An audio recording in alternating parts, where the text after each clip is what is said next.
I don't know why. I get a thirst, and I'll go grab a cup, but I don't drink from it.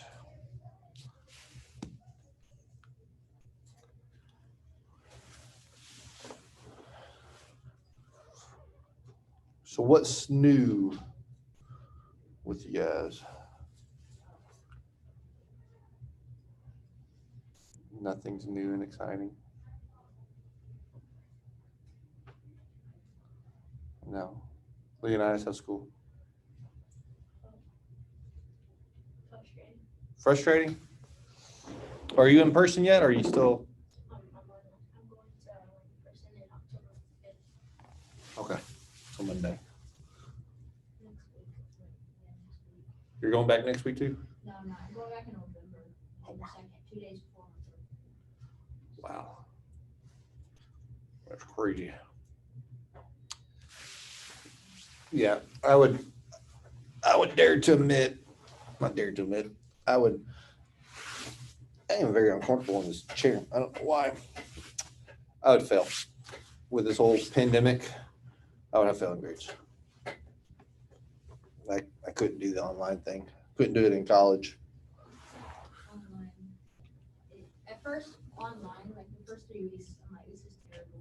But it's okay now. But I don't know if I'm gonna go in person or not. Yeah. I have no idea. I guess I can't say that all the way. Because the grad school that I was taking, it was all online. Mostly because I was 6 hours away from, or 4 hours away from the school. So there was no on campus. So it all online. But it was different.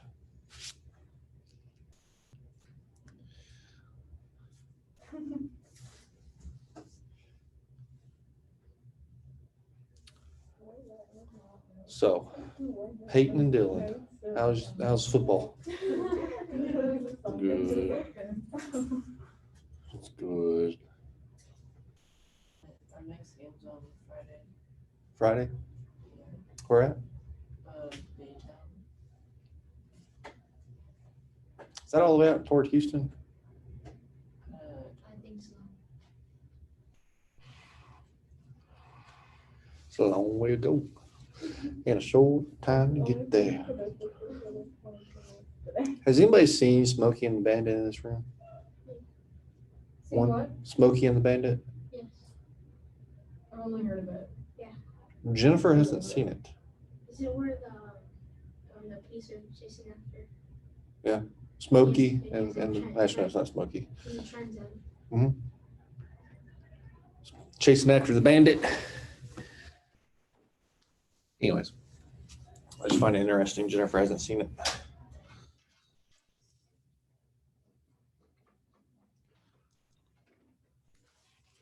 I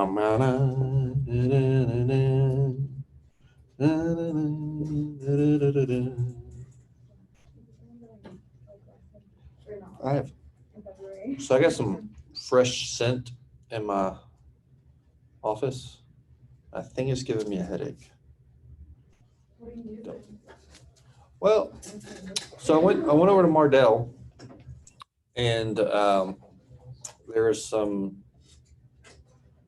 just Scentsy type little blocks of scents, and they had Christmas out there. I was like, I'm in a Christmas mood, so it's giving me a headache. They didn't have any fall things. They had like apple cider. That was the only fall thing they had.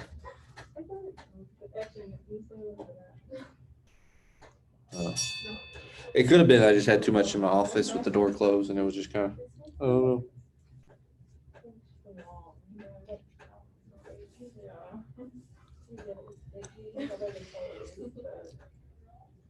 On the road, wouldn't be glad to hear him say. Hey, who do you play this week? Victoria East. At Victoria or here? At Buck. What? At Buck. But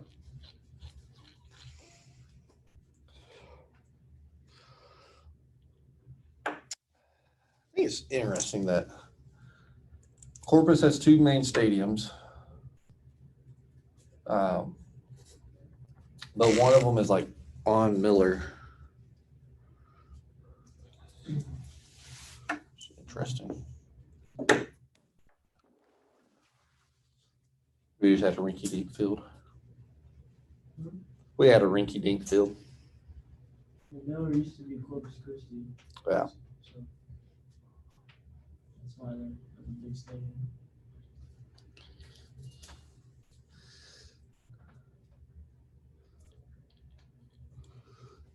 Have you ever been to Buck City? Yeah. You know, on the Oasis, on the home side, if you go out to the concession stand and look up, you can still see Corpus Christi Stadium or something like that. I'm pretty sure I was on the visiting side. I went when to see Coldplay when we first got here. That was my first game. Where do we play? I would invite you to ours when we're losing. Carol Ray. That would be a good game. Carol Ray. We're both terrible. Hey. When do we play y'all? Can we get that from you afterwards?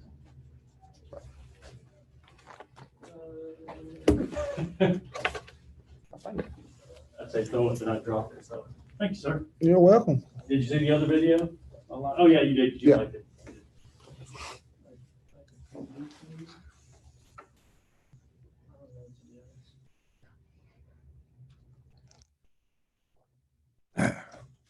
Really good games indeed. Well, like me and Kira will be Carol Ray, Ray King, Carol King.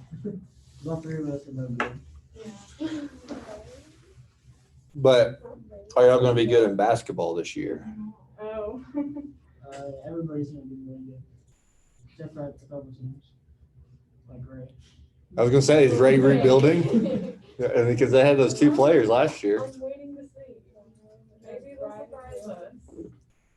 Well, GP will be bad. I mean, from what I've heard from. Yeah, they're gonna be.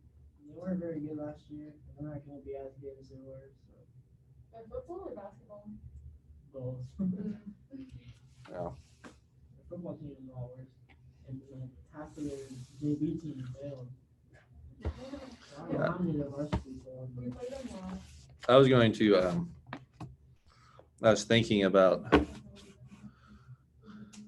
like, especially when little man gets up to age, coaching him in basketball. I'm trying to find a schedule. He's gonna be the goofiest looking. Wait, when is that? I have no idea. Oh. How's TM? Yeah, I guess. Good. Hey, they won yesterday. They won last week. They destroyed Ray. We won 3 out of the 4 games. If we win 2 more, we're going to playoffs. Awesome. I didn't realize y'all had to play that many. Well, I guess TM. But we play Cal Allen this next Friday. So I didn't realize football season was going so far or so long already. They just got spanked by another. Or are you talking about volleyball? no, this is football. Football? I just saw a volleyball shirt. Do you play volleyball? Yeah. Are y'all any good? Yeah, TM and was. I think that was the only bad game. TM? Yeah. Then they played Kingsville and whooped them. And Ray and whooped them. Yeah, I saw on Kyler's story, he was like raising the TM flag, the whole team was like Yeah. chanting. I was like, okay. We Nice. do that after every game. Yeah. That we win. Which usually there's only like 2 times when they actually do it. So it's been 3 already. There's a team in San Antonio I went to go see. They were really good. Then their head coach went to New Braunfels to be the athletic director, and then they just kind of went off. But anyways, they had the 4 horsemen. They were James Madison, and they were the Colts, I think is what their mascot was, or the Mustangs, whatever. They had the 4 horsemen, and that after every touchdown, they would do push-ups for the number of scores that they had. And they would be scoring like, 30, 40, 50 points a game.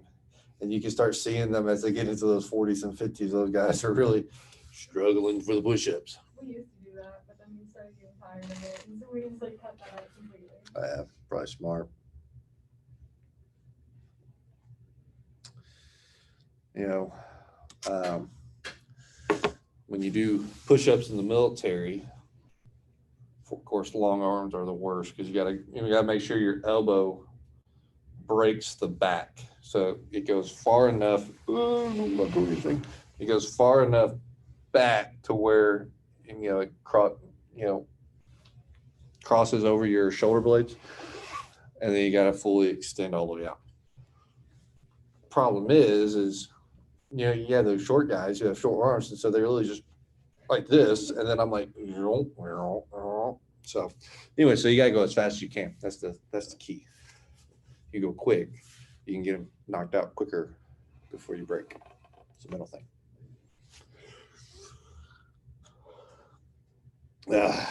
So who thinks I should get a haircut, or should I just let it grow? Just like a little trim, cut the back off. No, like a haircut like Leonidas. Maybe not a mohawk, but like that short on the sides. Yeah. Or should I just let it grow? I've thought about letting it grow until little man gets here. How long is that? Another 2-3 months.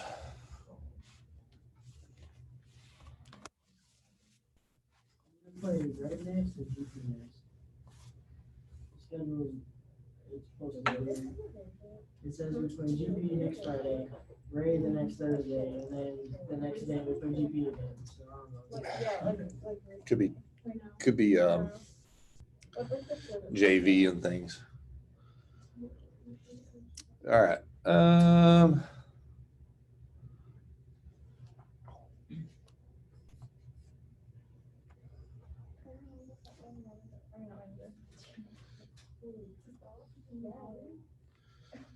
So next week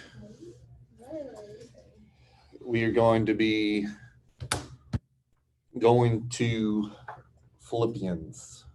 We're going to study Philippians. We're going to look at Paul next week. Tonight we're going to look at Peter, one story of Peter's life. Next week's Paul, and then Esther. Has anybody besides little kid stories, do y'all know and have studied the story of Esther in detail? All right. Nice. It's a short little book.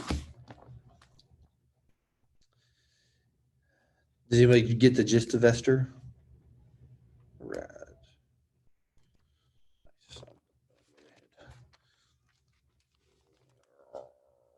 Does anybody know where Esther is in the Bible? All right.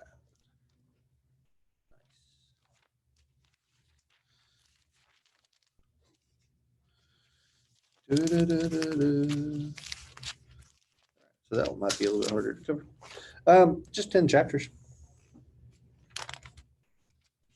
Does anybody know the longest chapter in the Bible? It's an easy one. Longest chapter in the Bible is. You're close. It is in the book of Psalms, and it is in the hundreds. 119. Actually, no, it's. Well, I was going to be a smart aleck. Esther 10 is only 3 verses. I don't know what the shortest is. No one talks about the shortest for chapter in the book, but that's pretty short. We have 10 chapters in the entire chapter. Or not chapter. Anyways.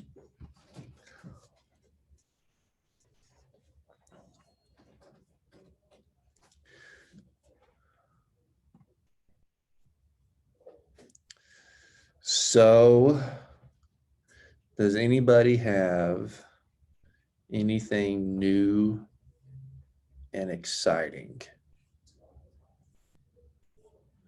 going on right now?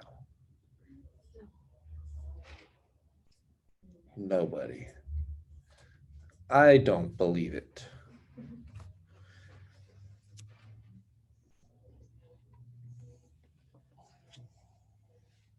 Nothing. All right. Then, whatever.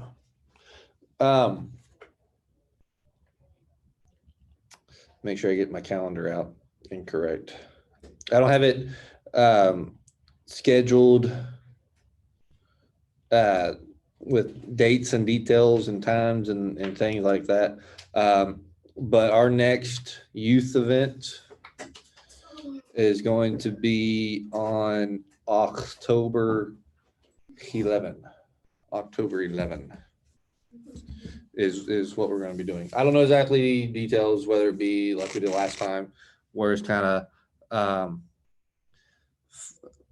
like 5 or 6 are really kind of what we're doing. But that's the plan is on the 11th, we're going to have some type of devotional. And then on the 18th, we're going to have a youth event as well. So October the 11th and October the 18th, back to back. One of those may be filming for our Bible class on Sunday. So we'll put that out there and make sure you guys are aware. Did y'all like the time for when y'all filmed? It was a pretty good time, about 6 o'clock. I think so too. Kind of that evening worship time frame. So an idea to throw out there. Stephen and I were talking about it, and again, Stephen I know is watching online, so buzz. That's Stephen buzzing in. So anyway, so we're pretty ambitious, but we don't have all the information out there yet. But we want to get you guys involved in a silly little project that Stephen and I have kind of up in our brains, with kind of a church announcements, youth announcements, kind of that type of video where we talk about what's going on in the church, kind of like a news show, and then we kind of talk about it, we don't know details yet, but I think it'd be fun to have you guys come up and do a filming session where you're maybe interacting with a puppet, talking about things going on. I don't know. Anyways, that's the plan. That's the idea.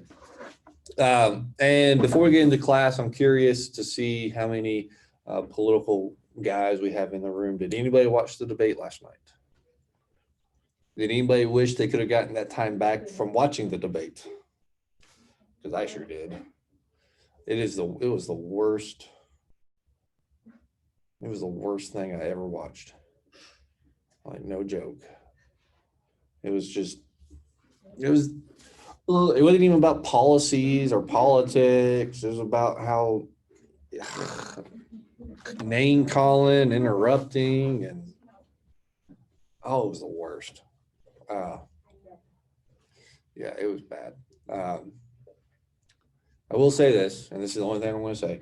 I was reading, through Facebook and things.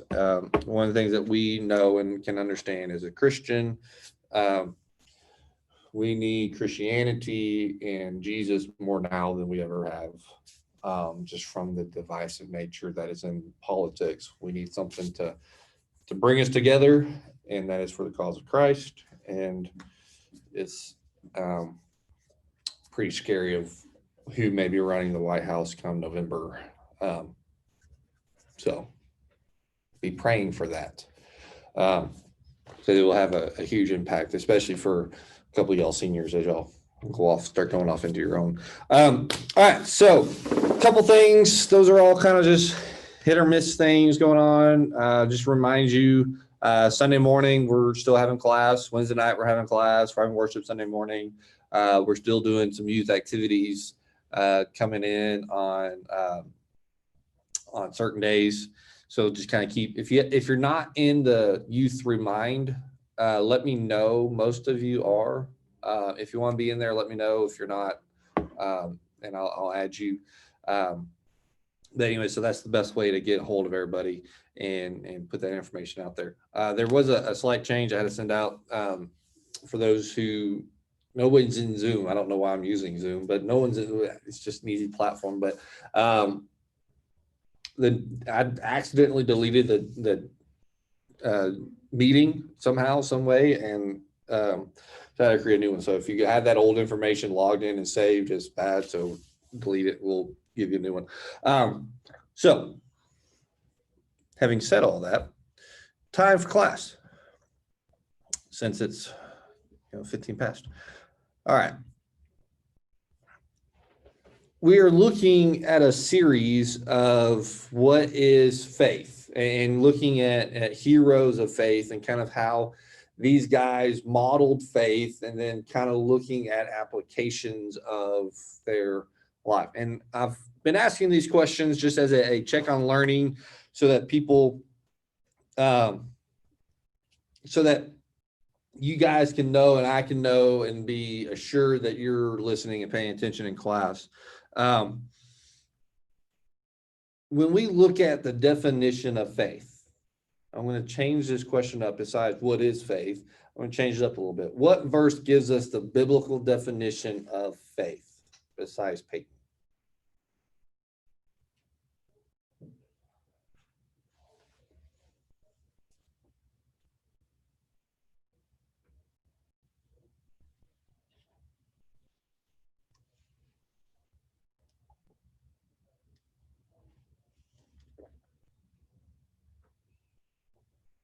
I'll give you a hint.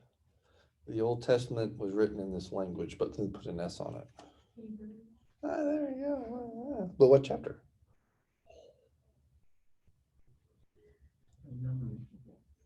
Huh? My number in football. Yes, it is.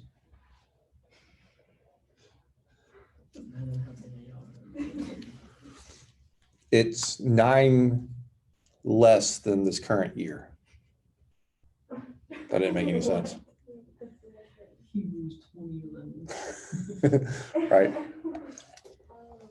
Hebrews chapter 11, verse 1. Okay.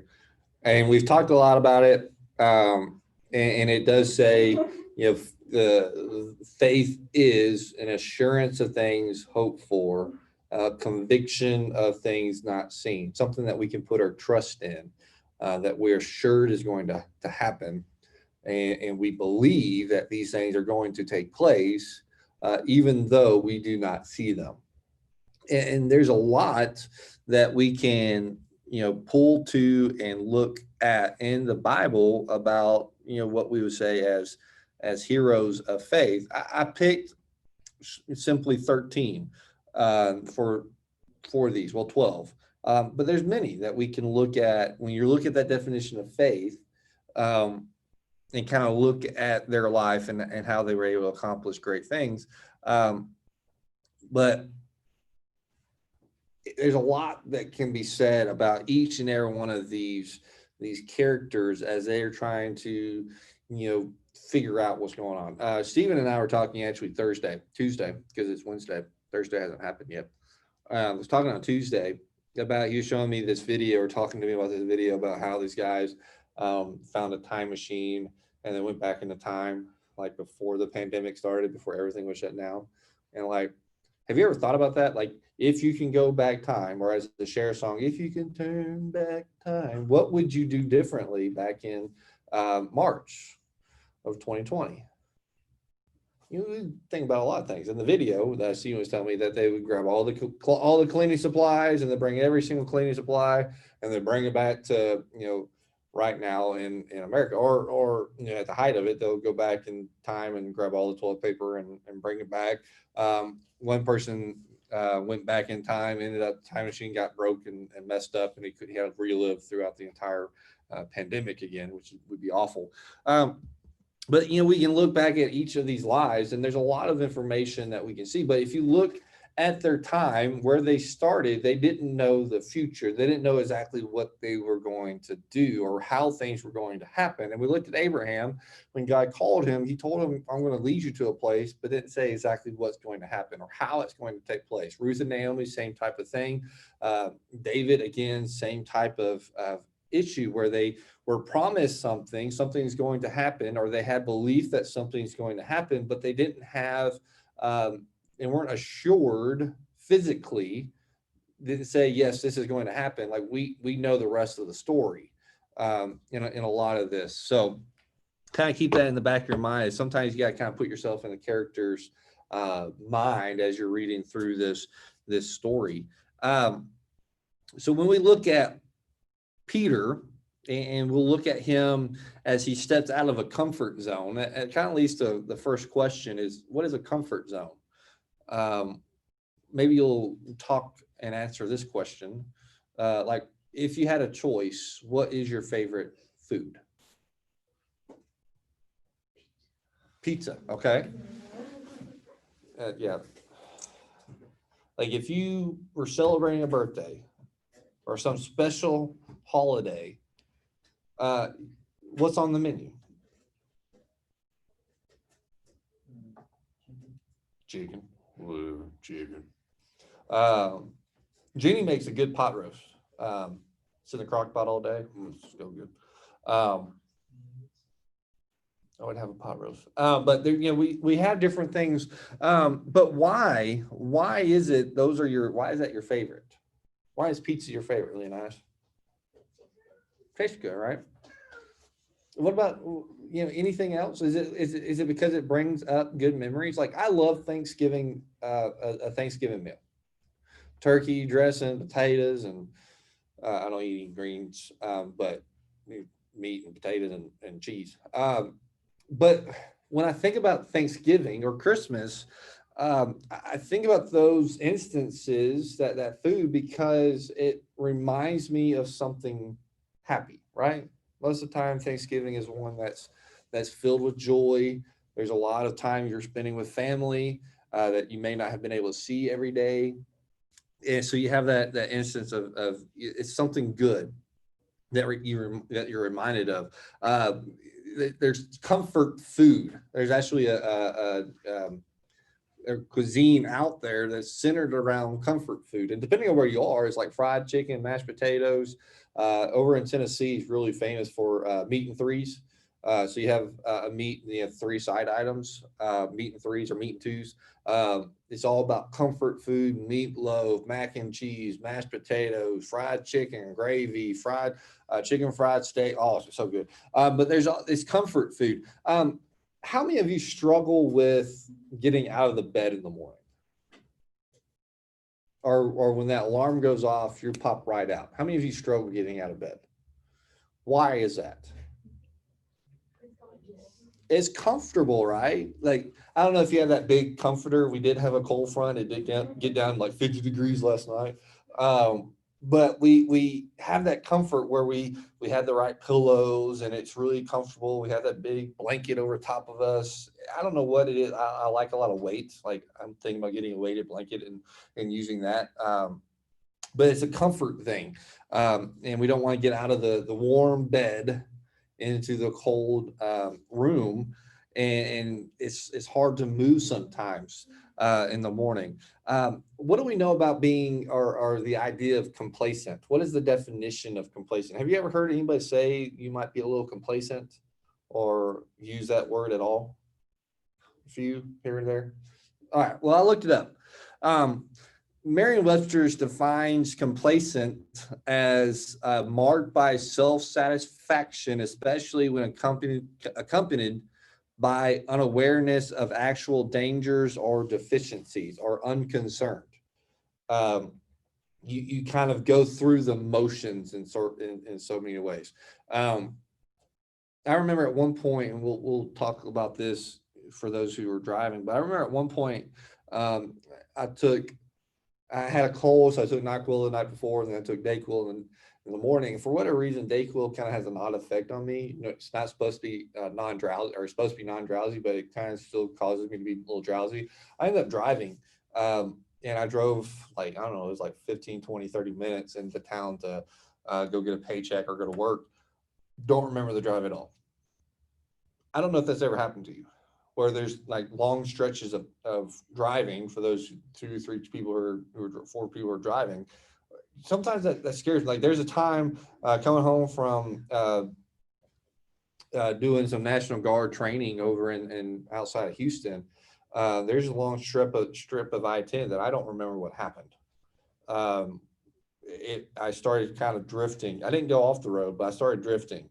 And there's, complacency behind the wheel is something that is very, very dangerous. And there's a lot of videos and a lot of commercials. There's a lot of different images and content centered around being complacent when driving. I'm sure nobody does this in this room, but how many of us check phones while we're driving, or have seen people check phones while they're driving, right? Text messages, phone calls, ordering food, Instagram, Facebook, Twitter, snaps, all sorts of different things while you're driving. I mean, it's one of the things that's out there. Or maybe you saw the one that would have a knee on the steering wheel, chowing down on some breakfast while they're putting on makeup, or a phone call. Like there are people out there that take for granted the sake of driving, and it puts everybody at risk and at danger.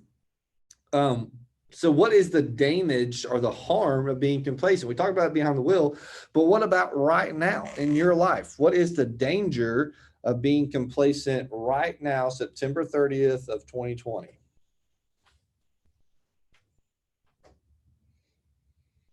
Have you thought about it? Like, to a degree, one of the things that we have to be aware of is settle down, but at the starting back, what is it, August? Well, actually, it started in July through October. We have the hurricane season, the tropical season, and we have to be aware of storms that come into the Gulf and watch those treks and paths and be ready for them. If we're complacent, um, then it can be very, very detrimental. That's one of the things that when I can't remember the name of the storm hit Pensacola, that was one of the things that was so alarming, is because it got a little bit complacent. Storms don't hit here; it's not going to be as bad, and so it got a little complacent, and it was worse than everyone thought. But what about right now in school? What if you become a little bit complacent in your studies? You may not get the grades you want, right?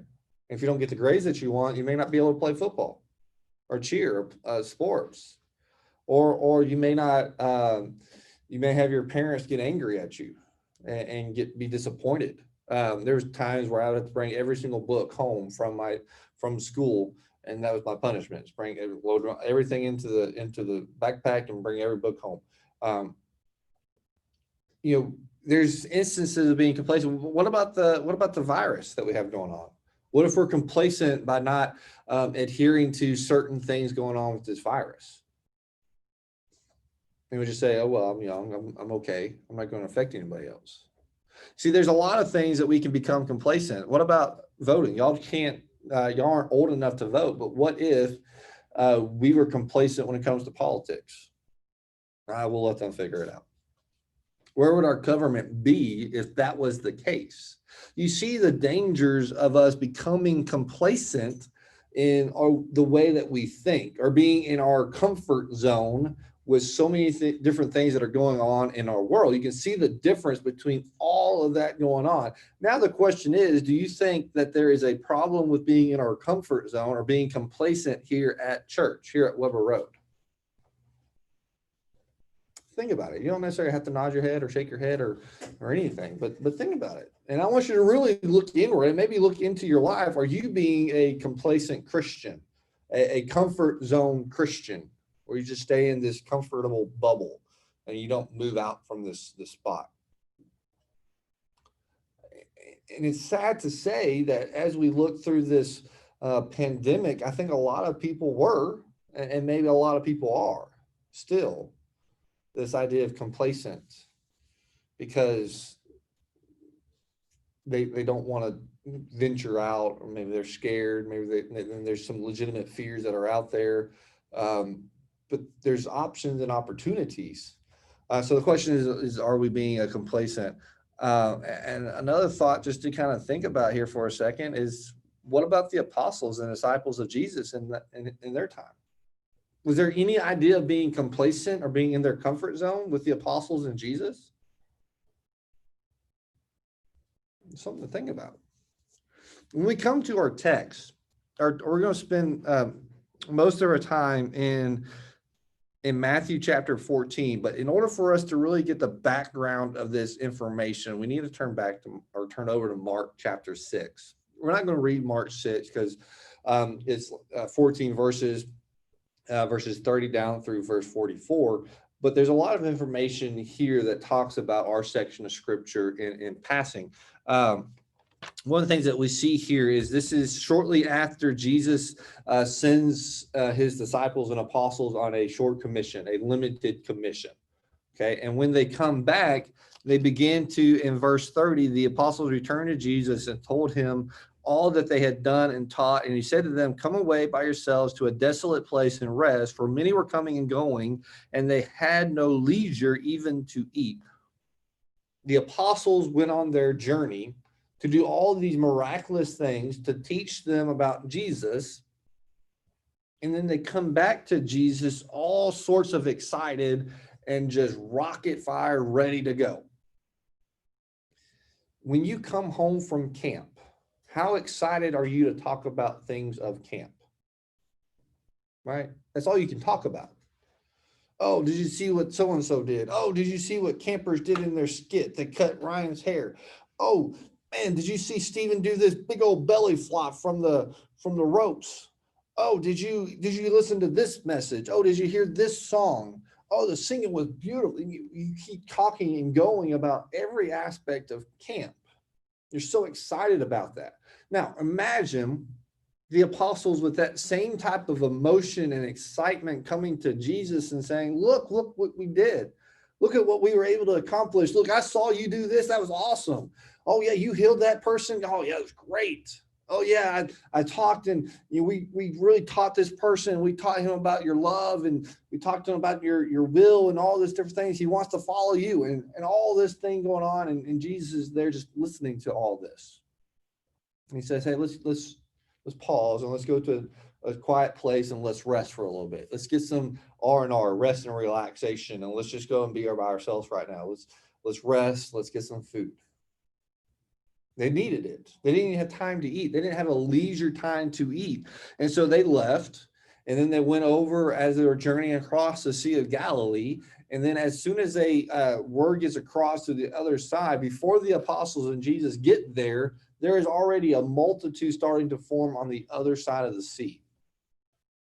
And then as we continue going, now many saw them and recognized them, and they ran there on foot to the towns and got there ahead of them.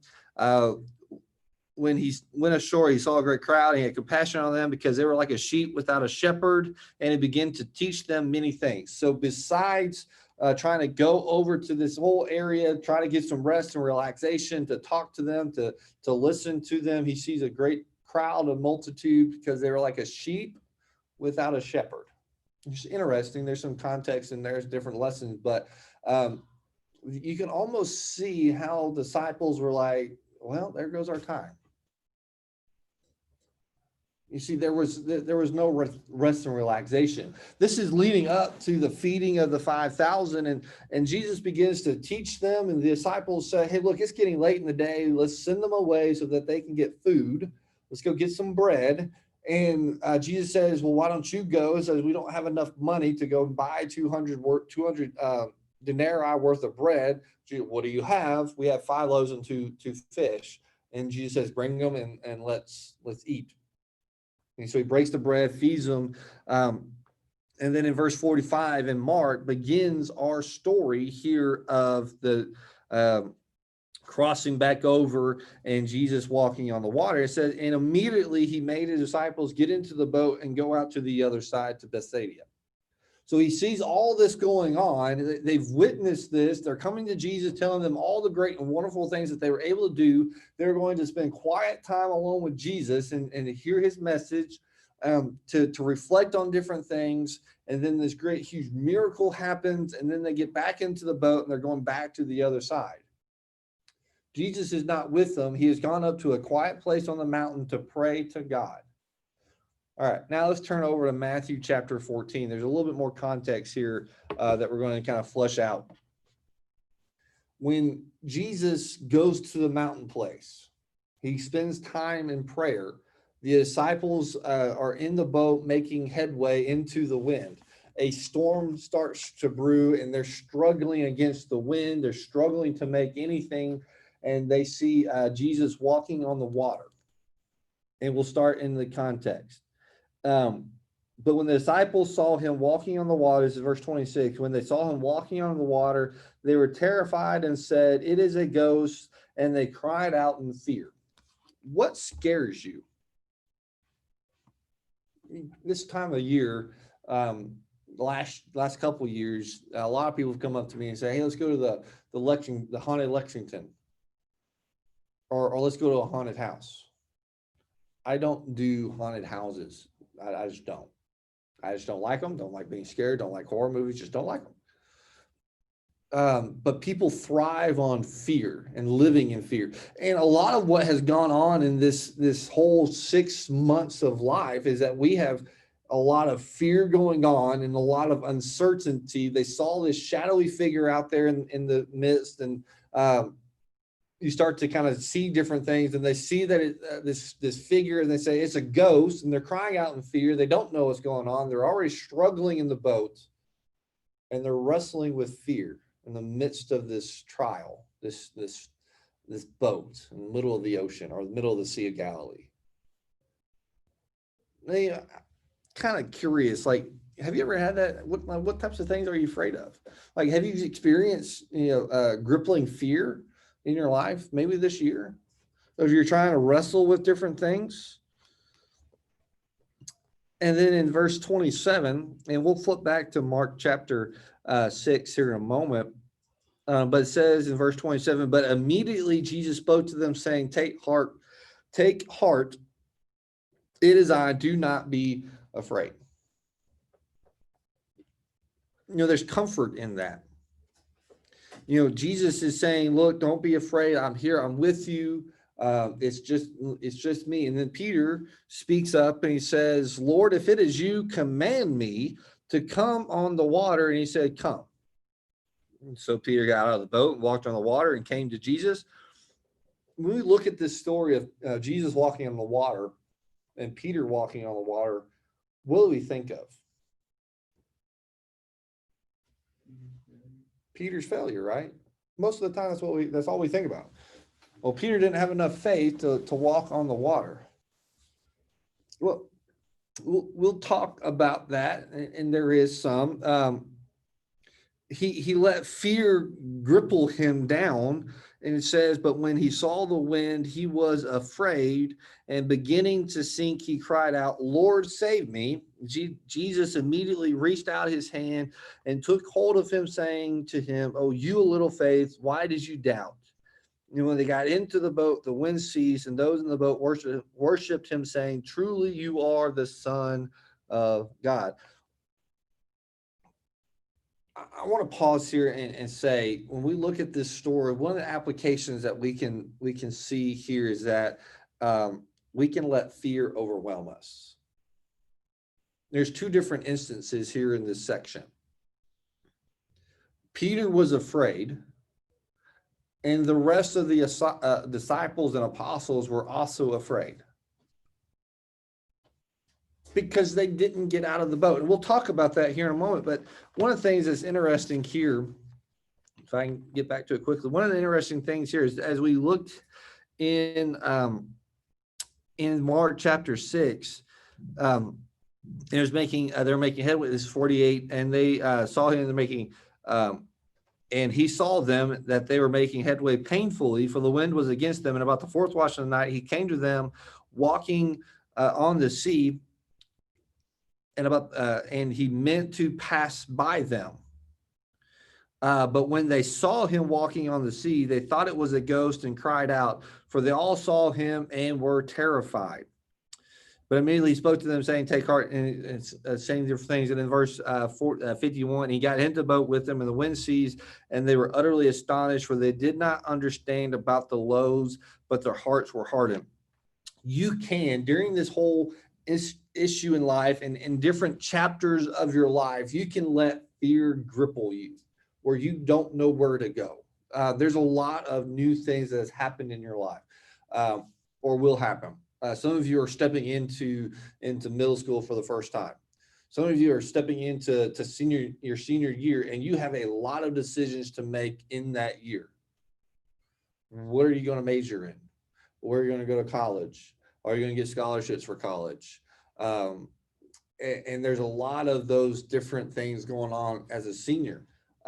There's a lot of new and exciting things going on, but there can be a lot of fear going on as well. How are you going to wrap your mind around fear? When we look at this story, there's really two different instances that we see here. That is of the apostles in the boat. They let fear keep them in their comfort zone. We see as Christians, we are called to get out of that comfort zone. Stop being complacent inside of the boat and to go and do and to be a part of. Too often times, our faith stays within these walls of this building, and it doesn't go outside.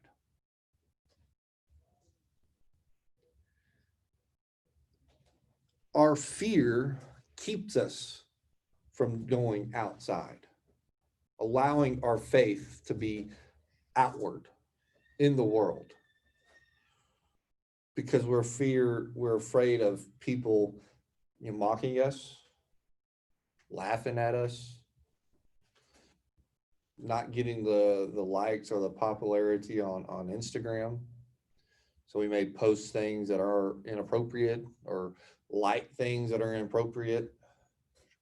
We share information out there that we shouldn't be, and we do, and we share, and we act in that way because everyone else is, and we're afraid that we shouldn't be. And what's worse, and it's really bad in the locker room for guys, you start to talk, and there's even images of things that you shouldn't even be a part of. But we're afraid not to be a part of those different things because then the verbal abuse comes in.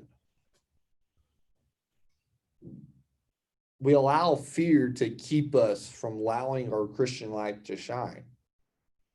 And we look at this, Peter busts through that. He said, "Lord, if it's you," and you could almost see in that statement, "Lord, if it's you," can see his doubt even there. Like, this can't be Jesus. But when Jesus says, "Come to me, Peter," what does he do? He steps out of that comfort zone. And he says, "I'm going towards you."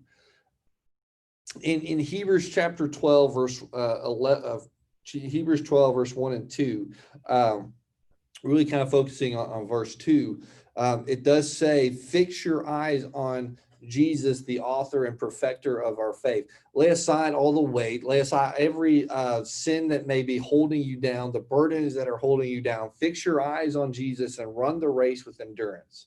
When Peter had his eyes focused on Jesus, when he was outside of his comfort zone, focused on his goal, he was walking smoothly on that water. He didn't have any issues.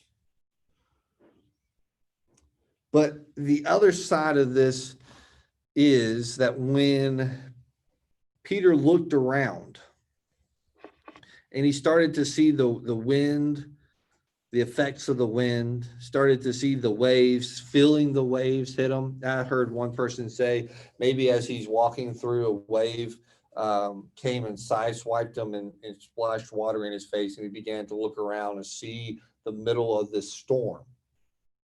And he started focusing on the external things around him, and he lost focus on his goal. When we look at why Peter is a hero of faith and what we can pull from this story, is, oh wow, 7:45. Sorry, I didn't have my clock up. When we look at this story, is when Peter was focused on Jesus, he was able to smoothly walk on the water. But when he took his eyes off of Jesus, he began to sink. The application here is quite simple. You can allow fear and uncertainty to cripple your faith and to choke it out, or you can step out of your comfort zone, step out into faith, and let your Christian light shine.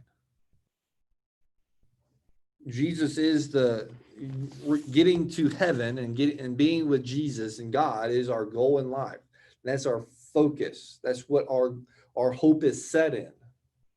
And we need to be a part of those different things. When we look at this lesson, there's a lot of things going on. I've talked a lot about different things, but those are really the three things. Don't let fear cripple you and keep you in the boat.